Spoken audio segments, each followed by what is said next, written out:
The Night Before Christmas by Clement Clarke Moore. 'Twas the night before Christmas, when all through the house not a creature was stirring, not even a mouse. The stockings were hung by the chimney with care, in hopes that St. Nicholas soon would be there. The children were nestled snug in their beds, while visions of sugar plums danced in their heads. And Mamma in a kerchief and I in my cap had just settled our brains for a long winter's nap, when out on the lawn there arose such a clatter, I sprang from the bed to see what was the matter. Away to the window I flew like a flash, tore open the shutters and threw up the sash.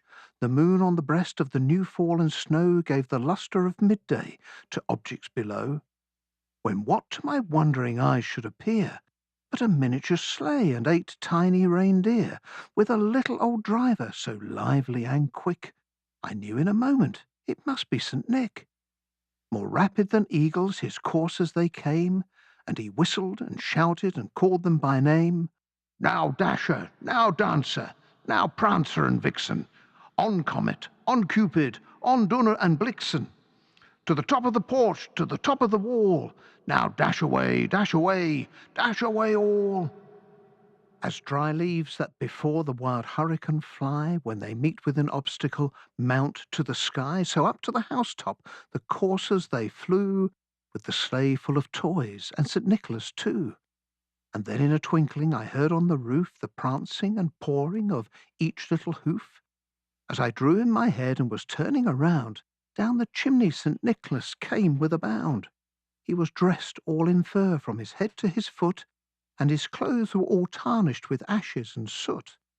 A bundle of toys was flung on his back, and he looked like a peddler just opening his pack. His eyes, how they twinkled, his dimples, how merry! His cheeks were like roses, his nose like a cherry.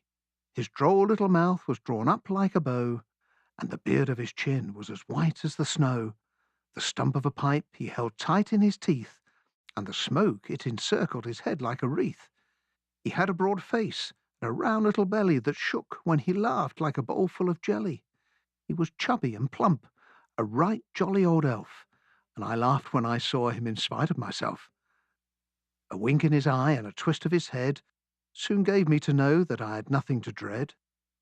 He spoke not a word, but went straight to his work and filled all the stockings, then turned with a jerk, and laying his finger aside of his nose, and giving a nod, up the chimney he rose. He sprung to his sleigh, to his team gave a whistle, and away they all flew, like the down of a thistle. But I heard him exclaim, ere he drove out of sight, Happy Christmas to all, and to all a good night.